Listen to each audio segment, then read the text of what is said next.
शांति। आज 29 जून 2025 बाबा की अव्यक्त मुरली है। रिवाइज कोर्स है 31/12/2005।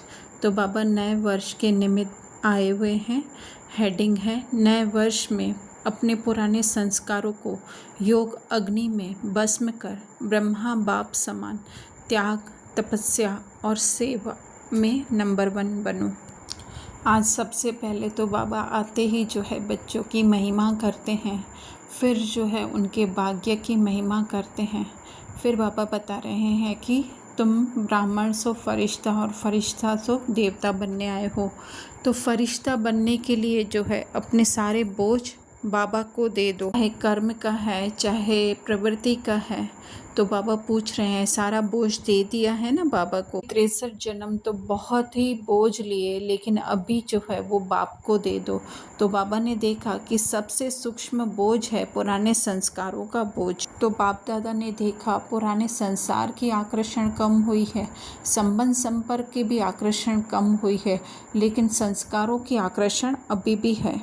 पुराने संस्कारों की हर एक अपने पुराने संस्कारों को जानते भी हैं, उनको छोड़ भी चाहते हैं, तंग भी हैं, लेकिन परिवर्तन करने में तीव्र पुरुषार्थी नहीं, काल के लिए परिवर्तन नहीं कर सकते। तो इसके लिए बाबा कह रहे हैं कि रावण को मारा है लेकिन जलाया नहीं है, तो वो बेहोशी से बीच बीच में उठ जाता है। इसके लिए बाबा कह रहे हैं कि योग की अग्नि जला कर रखो। तो इसको हमें थोड़ा सा समझना होगा कि हम क्या करते हैं कि हम रोल कॉन्शियस में हो करके ऊपर ऊपर से जो है वो अपने संस्कारों को परिवर्तन करना चाहते हैं। वो थोड़े समय के लिए परिवर्तन हो भी जाते हैं। जैसे अगर गुस्सा आ रहा है ना, एक माँ को गुस्सा आ रहा है, माँ कैरेक्टर जो रोल प्ले कर रही है उसको गुस्सा आ रहा है अपने बच्चे के प्रति, तो वो क्या करते हैं कि नहीं, ये प्रिया पूजा प्रदीप प्रमोद समझ करके अपने को चेंज करना चाहते हैं। लेकिन बाबा कह रहे हैं योग की अग्नि जला कर रखो, अर्थात स्वयं को आत्मा समझ करके जो है वो क्रोध मिटाने की कोशिश ठीक है करते हैं, लेकिन जो है वो अपने सत्य स्वरूप के गुणों को याद करो कि आत्मा जो है वो सदैव ही शांत स्वरूप है। अगर कभी क्रोध आ भी रहा है माँ के कैरेक्टर में, तो फिर जो है उसको साक्षी हो करके देखो, और सामने वाली आत्मा को भी जो है वो इस तरह से देखो कि जस्ट वो अपना रोल प्ले कर रही है, मैं भी अपना रोल प्ले कर रही हूँ। क्योंकि एक माँ की तरीके से कभी भी कोई साक्षी नहीं हो सकता है। अगर बच्चा कुछ करता है गलत काम तो माँ को कहना ही पड़ता है, लेकिन वो कहते हुए, बाहरी रीति से कहते हुए भी जो है उसकी आंतरिक स्मृति जो है सत्य, स्वयं की भी सत्य स्मृति की रहती है और अपने बच्चे के प्रति भी सत्य स्वरूप स्मृति की रहती है। तो इससे क्या हो जाता है, ये पतली भेद रेखा होती है कि मैं अलग हूँ और ये रोल प्ले करने वाला अलग है। अपनापन नहीं जोड़ना, वही जो है वो रावण को अपने से दूर करना है। इसके लिए ही बाबा कह रहे हैं एकाग्रता की शक्ति जो है विशेष संस्कार भस्म करने के लिए आवश्यक है। एकाग्र अर्थात हम अपने सत्य स्वरूप की स्मृति में एकाग्र रहें। बाहर से जो है ऊपर नीचे हो भी रहा है तो भी जो है अपने सत्य स्वरूप को हम नहीं भूलें।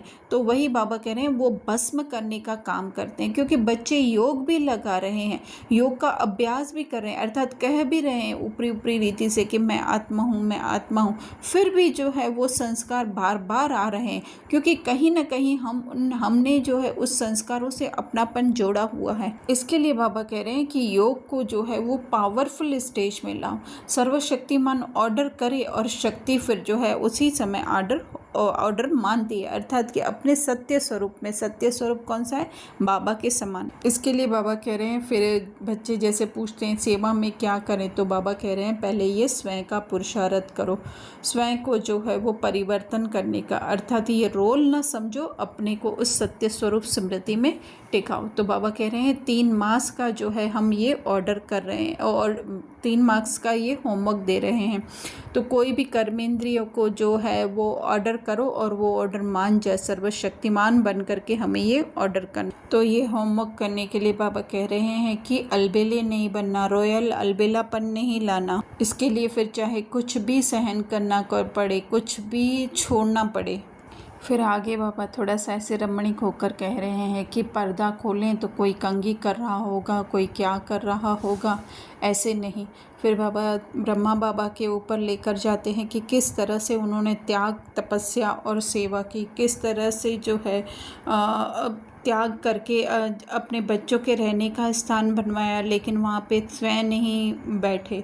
तपस्या भी रात को 2-2 बजे उठ करके किस तरह से विश्व को प्रकाश दी, सेवा भी जो है अंत तक किस तरह से बच्चों को पत्र आदि लिखे, इस तरह से मतलब वो करते हुए भी जो है उनकी स्थिति कैसी रही। आत्मिक स्थिति में रहकर ही ये सब कुछ हो सकता है। बाकी ऊपर ऊपर से अगर रोल चाहे कि मैं ये सब कुछ छोड़ूं तो वो उसके लिए पॉसिबल नहीं हो सकता है। फिर ब्रह्मा बाबा के अंत के 3 शब्द जो है बाबा ने याद करवाए। फिर थोड़ा सा स्थूल रीति से भी बताया कि किस तरह से ब्रह्मा बाबा को अंत तक चश्मा नहीं लगाया, निराधार होकर के जो है वो बैठते थे। लेकिन बच्चों की अभी प्रकृति थोड़ी सी ऐसी हो गई है तो उसके लिए बाबा मना नहीं करते हैं। मतलब बाबा बता रहे हैं कि बाहरी रीति से जो कुछ भी हो, लेकिन आंतरिक स्थिति जो है वो मजबूत बनाने के लिए जो है हमें अपने सत्य स्वरूप पे ध्यान देना ज़रूरी है। फिर जो है बाहर से हमें कोई अगर आधार लेना पड़ता है या ऊपर नीचे होता भी है तो उसका में हर्जा नहीं है, लेकिन आंतरिक स्थिति जो है अपनी मजबूत बनानी है। वरदान दे रहे हैं बाबा, सदा काल के अटेंशन द्वारा विजय माला में पुरोने वाले बहुत समय के विजयी भव। तो सदा काल का अटेंशन अर्थात हमारी सत्य स्वरूप स्मृति पे हमारा अटेंशन है। संकल्प, हमारे संकल्पों का जो है वो अटेंशन हमारा कहाँ पे है। संकल्प तो ड्रामा अनुसार जो भी चलेंगे, है ना, लेकिन हमारा अटेंशन हमारे सत्य स्वरूप में है। तो विजय माला अर्थात कि हमारी आत्मिक स्थिति मजबूत बनती जाएगी। सदा का अगर पुरुषार्थ है तो सदा का राज्य भाग्य मिलेगा। अर्थात हमारी सत्य स्वरूप में जितनी हमारी सदा काल की स्थिति होगी उतना ही आत्मा अपना राज्य लेगी। अर्थात कि आत्मा का राज्य जो है इस मन बुद्धि संस्कार प्लस जो है वो कर्मेंद्रियों पर भी पड़ेगा। स्लोगन में कह रहे हैं बाबा, सेवा में सदा जी हाजिर करना यही प्यार का सच्चा